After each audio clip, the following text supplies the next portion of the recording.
Hey guys, I'm Ivory and welcome to my channel. Today I'm going to be demoing and reviewing the Tati Beauty Blendifuls, and I'm actually going to be comparing them to my Juno and Co microfiber sponge. This is my favorite applicator. I use this all the time, so I thought it'd be great to compare something that is new and hyped up to something that I already know and love. I did my entire base with these products. I also went ahead and timed each side to see if one applicator works faster than the other, and I also showed you how I wash each of the applicators just to see if one applicator is harder to wash than the other. There's a lot to unpack here. You know, I already did my entire face with both applicators, so at the end I will definitely tell you the pros and the cons of both applicators and essentially whether or not this is worth purchasing. But before we get into the video, be sure to subscribe if you haven't already. I post new videos every single week, and also be sure to follow me on my social media. Everything is _ivorypcherry. Alright, so obviously I look a little bit different because my face is unbalanced. I want to tell you it's going to look better after my base is applied, but I can't see the future, so who knows? This may go downhill from here. But we're going to try our best to avoid that situation. So I haven't actually opened the package yet, so this is going to be the first impressions. So in the package you will get two puffs. The first one being this triangular one. It covers up my entire face, has this nice band to it. And then the other puff is darker. It is heart-shaped, which is super cute, and it also has that little band on it. I don't know if it's because of the size, but the sponge or the foam in this one is a little bit firmer than this one. And on the packaging it says that it's 100% polyester. It tells you how to clean it and that it's cruelty-free and vegan. When I compare the textures on my face to the sponge, this one does feel softer. It kind of reminds me, you know, like those old dated couches, you know, the ones that it gets darker when you move it one way and then lighter when you go the other way. So like as a kid, you kind of just would make those lines, and then this, however, feels like if this material got a buzz cut. There's short hairs, but if they shaved it off even more, I feel like you would get this material. That's the best thing I can compare it to. I may be totally off, but that's how it feels in my mind. So I'm gonna go ahead and apply primer first. I usually would just use my hands. Nowhere on her packaging or the box that it comes in gives you instructions of how to use this. So if you don't know how to use it, she does give instructions on her website. And also she did have a video dedicated to the launch of this. So I'll link both in the description box below. So I'm gonna put some primer on the back of my hand. And this is not wet, by the way. I'm just gonna press that in.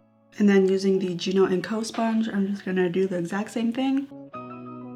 Alright, so primer's on. I feel like they both applied it just fine. The only difference is I feel like because this is so big, it did it a little bit faster than my Juno and Co sponge. For foundation, I wanted to do things a little bit different. First, on my palette, each side only gets a pump and a half. I'm in between shades right now, so I needed half a pump of another shade to get my correct shade, but I want to give the same amount to each side so I can see which applicator uses less of my foundation. And I'm also going to go ahead and start a stopwatch because I want to see, because this is so big, does it actually make my foundation apply faster? Of course, it might take a little bit more time because there's a learning curve to this, and I am used to a microfiber sponge, so I will account for that too. I'm going to go ahead and use the Blendiful first. I'm going to apply the foundation using both dabbing and swiping motions. What's that called? Swabbing? I'm going to be swabbing. Alright, so this is one layer. I usually do two, and I used up all the product, and I did it in 1 minute and 1 second. For the sponge side, I usually just pounce the foundation in. I do a little bit of dabbing, but for the most part, I usually just bounce the sponge on my face. So I'm going to be doing it the same way that I always do it. Alright, so the sponge side took me 1 minute and 16 seconds, which means that it is 15 seconds faster to use the puff. However, I do want to note that I can see down the middle that this side has better coverage. I used up all my foundation for both applicators, and it's going to be a little bit hard to see, but right down the middle I see that this side is more covered. You can see it on my chin as well, right there, that divider. This side has better coverage, so it may have taken a little bit longer, but the coverage is better. That might be really helpful for someone to know if they only use one layer of foundation and they want to make it count. I'm going to go ahead and add my second layer. I don't think I need to time it anymore. Alright, next I'm going to use some concealer. I'm going to do this one side at a time. I'm going to go ahead and fold up the puff so that I can really get in there. And I'm going to look up to reduce any creasing. And I also use the concealer / foundation, and I use that to clean up my eyeshadow.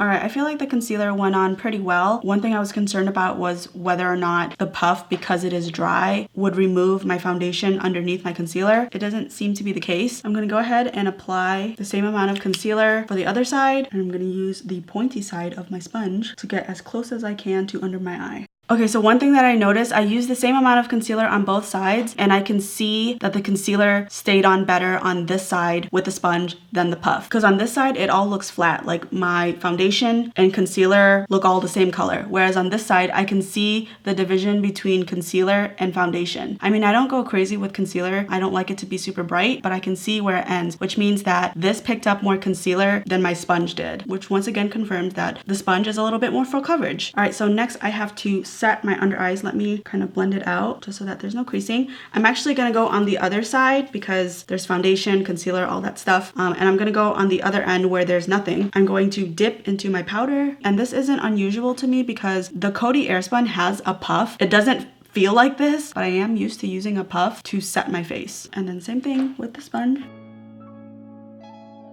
I actually used 2 powders to set my face. The first one was the Maybelline Fit Me, and then the next one I'm going to use is the Coty Airspun. And as you can see, this is the puff that comes with the Coty Airspun. I'm just going to pick off from that because there's a lot loaded on it already. I'm going to set the rest of my face. All right, so I actually want to play with the smaller puff. I'm gonna go into this banana powder and I want to brighten up my under eye. And I also want to do that to a little bit on my forehead, the middle of it, as well as my chin, just a little bit. And then I'm gonna do the exact same thing with my sponge. And I also want to use this to bronze, so I'm just going to dip into my bronzer. And I'm just going to apply that where I would normally apply bronzer. This feels a little bit unnatural to me. I wouldn't use a sponge to apply this or a puff. I usually just use a brush, but I want to try and do my entire face using this applicator because Tati said that you can. There's like this weird area right here. What's nice is I can kind of just swab it away. Yeah, that seems to have done it. It's relatively easy to use, but I feel like I'm doing a lot more work applying my bronzer this way as opposed to using a brush. Just because I'm going up and down versus on a brush, I'm just kind of like swiping. I feel like that made sense, but I'm talking to myself, so what do I know? All right, and then I'm gonna take my sponge and do the exact same thing. Ooh, muddy, muddy, muddy, muddy. And this is why I don't use sponges to apply bronzer. I'm sure this would be different if I used a cream bronzer, but I don't use those, so we'll never know. You might have to go on another video to find out. This side looks a lot better than this side. I think it's because this is wet or damp. When you have a damp product and then you mix it with powder, wherever you stamp it, you really just set it there. There's not a lot of blending you can do, so there's not a lot of wiggle room. So I think because that this is dry, if I went too harsh, I was still able to maneuver the product or wipe it off. So in this case, I prefer the puff. So next, we're gonna apply some blush. Same thing, just really getting in there. And I'm just gonna pounce this because if I swipe, I might remove some of my foundation. Okay, I'm really liking that. And then I'm gonna do the same thing on this side. Yeah. Oh no. Same thing with the bronzer. Because this is damp and this is a powder, once I place it, it kind of just sets right there. I can move it a little bit, but for the most part, it's gonna be really concentrated where you dab. And it's not gonna be nice and flowy like this. This is all over the place. I don't like this side. Oh God. You know what? I'm gonna take this puff and just see if it can work its magic and just kind of undo. All right, we had an incident. The acne right here popped, so I don't want to mess with it anymore. But using this did seem to help blend out my mistakes, so that was good. I'm actually gonna take the little puff and I'm gonna apply it a little bit here, just so that they match. But I'm gonna avoid the wound. You know what? I don't want you guys to see it. I'm embarrassed. All right, I'm going to highlight. What is going on upstairs? I'm gonna highlight next. I feel like that is way too much. I'm just gonna dust some of that off.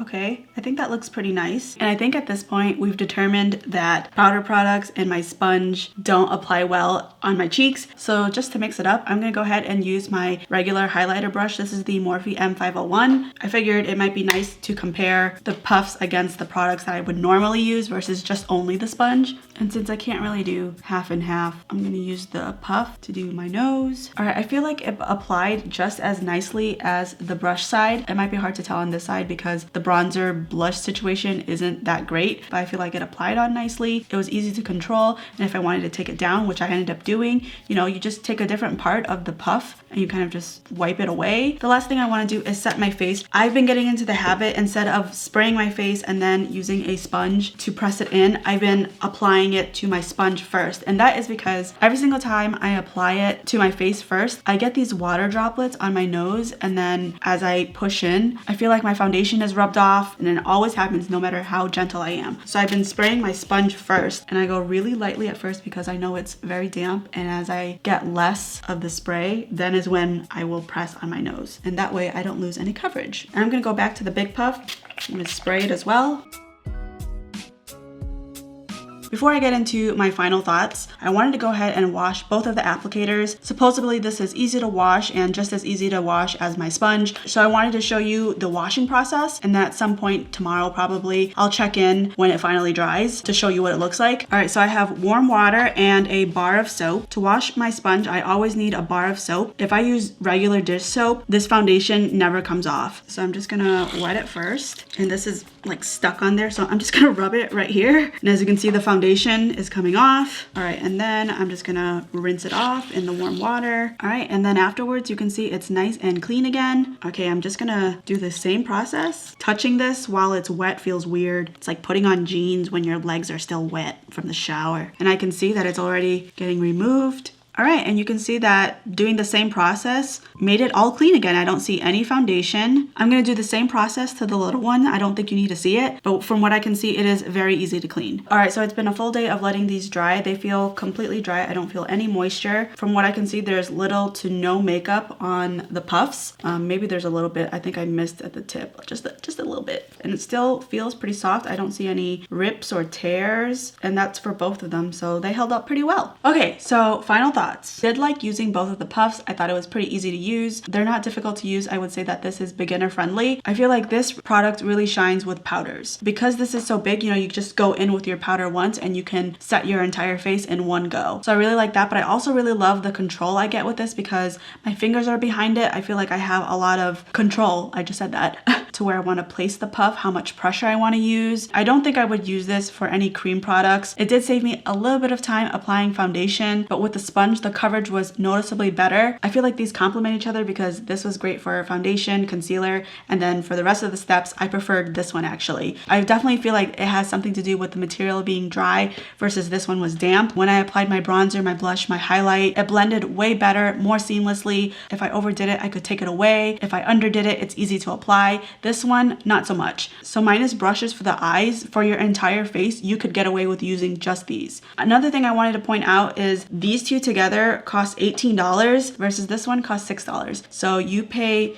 3 times more for this. I don't know if that's worth it. To me, it's kind of expensive. It's kind of that gray area between affordable and high-end. To me, that's a little bit pricey, especially since I do typically use brushes for my bronzer, blush, and highlight. The puff did better in those categories than the sponge, but I don't know if this brush would replace the brushes that I use for those products. And if the answer is no to that, then the only time that I would really use these is to set my entire face, to touch up my makeup if I overdo any of the powders, and also maybe to set my face. When I applied the setting spray to the puff, I did like the way that it looked, and it did it a little bit quicker than my sponge. So in my scenario, I feel like these are good to try, but I probably won't repurchase this. However, I feel like this is really ideal for someone that wants to do their entire base with only one product. Because if you're the type of person that uses a brush for each step, your foundation, your blush, your bronzer, your highlight, setting, this will replace all of that. I don't think I could say the same thing about the sponge. Another thing I wanted to say about the microfiber sponge is that you can use these wet or dry. So if you buy 2 of these, you could have one that's dry for your powders and then have one that's damp for your liquids or your creams. And having 2 of these sponges would still be cheaper than these. So I'm gonna leave it up to you, but because I already have a bunch of microfiber sponges and I have a ton of brushes, I'm still gonna use these, but if I wasn't reviewing it, I probably wouldn't see a need for it. But at the same time, you're not gonna be disappointed in this. And also you would be supporting Tati, and I love Tati. I wanted to support her. So that's it for this video. I hope that you enjoyed, and if you did, don't forget to like this video and feel free to comment down below what other types of videos you'd like to see from me. Thank you so much for watching, and I'll see you in my next one. Bye.